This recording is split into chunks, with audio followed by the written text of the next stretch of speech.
ତାମ୍ରପାଷାଣ କାଳକୁ କ'ଣ କୁହାଯାଏ? ଉତ୍ତର ଚିଲକୋଲିଥ।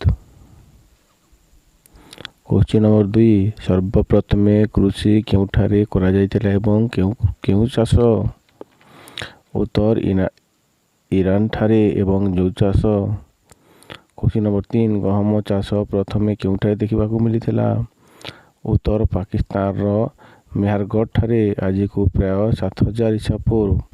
ପ୍ରଥମେ ଧାନ ଚାଷ କେଉଁଠାରେ ଦେଖିବାକୁ ମିଳିଥିଲା? ଉତ୍ତର ଉତ୍ତରପ୍ରଦେଶ କୋଲିବାଠାରେ 7000 ଈସା ପୂର୍ବ। କ୍ୱେଶ୍ଚିନ୍ ନମ୍ବର 5 ଇତିହାସକୁ 3 ଭାଗରେ କିଏ ବିଭାଜନ କରିଥିଲେ? ଥମସନ୍ ମିଳିଥିବା ପୁରୁଣା ଜିନିଷକୁ ନେଇ। ଲିଖିତ ହିସାବରେ କିଏ ଇତିହାସକୁ 3 ଭାଗରେ ବିଭକ୍ତ କରିଛନ୍ତି? ଉତ୍ତର ଜନ୍ ବ୍ରୁସ୍। ନମ୍ବର 7 କୋପେନହେଗନ୍ କେଉଁଠାରେ ଅବସ୍ଥିତ? ଉତ୍ତର ୟୁରୋପ ଡେନମାର୍କ ଠାରେ ଅବସ୍ଥିତ। କୋପେନହେଗନ୍ ସଂଗ୍ରହାଳୟ କାହିଁକି ପ୍ରସିଦ୍ଧ?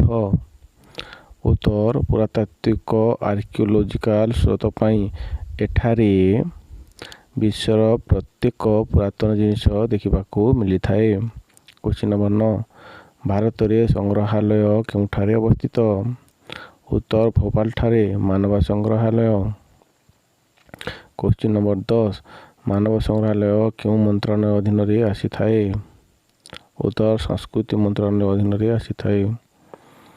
କ୍ୱେଶ୍ଚିନ୍ ନମ୍ବର 11 ଭାରତରେ ପୁରାତାତ୍ତ୍ୱିକର ଜନକ କାହାକୁ କୁହାଯାଏ?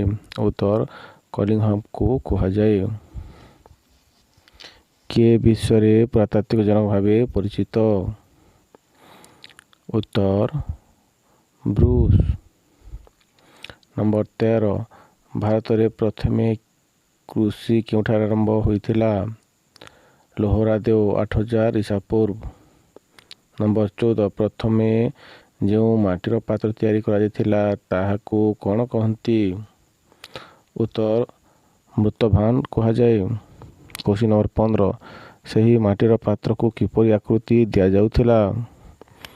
ଘୋଡ଼ାର ମୁଣ୍ଡ ପରି ଆକୃତି ଦିଆଯାଉଥିଲା। ଆପଣଙ୍କୁ ମୋ ଭିଡ଼ିଓ ପସନ୍ଦ ଲାଗିଥିଲେ ଲାଇକ୍ କରନ୍ତୁ, ସବସ୍କ୍ରାଇବ୍ କରନ୍ତୁ ଏବଂ ବେଲ୍ ବଟନକୁ ଦବାନ୍ତୁ।